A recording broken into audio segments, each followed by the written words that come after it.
নিজেদের সেরার সময় পেছনে ফেলে এসেছেন লিওনেল মেসি ও ক্রিস্টিয়ানো রোনালদো।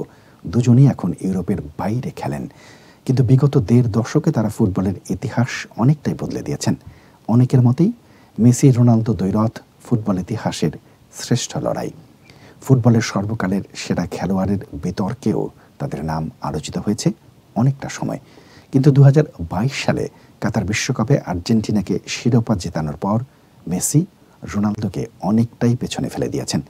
প্রায় মেসি রোনালদোকে গোট ডেকে থাকেন সমর্থকরা। গোট হচ্ছে গ্রেটেস্ট অফ অল টাইমস বা সর্বকালের সেরার সংক্ষিপ্ত রূপ। একসময় সর্বকালের সেরার বিতর্কটা ছিল পেলে ও দিয়েগো ম্যারাডোনার মধ্যে, কিন্তু মেসি রোনালদো তাদের অবিশ্বাস্য ফুটবল নৈপুণ্যে বিতর্কটা গত দশকে উস্কে দেন। এ দুজন একত্রে জিতেছেন ১৩টি ব্যালন ডি'র। ক্লাবের হয়ে সম্ভাব্য সব কিছুই জিতেছেন তারা। তবে একটি জায়গায় তারা দুজন পেলে ম্যারাডোনার চেয়ে পিছিয়ে ছিলেন। জাতীয় দলের হয়ে বিশ্বকাপ ছিল না তাদের।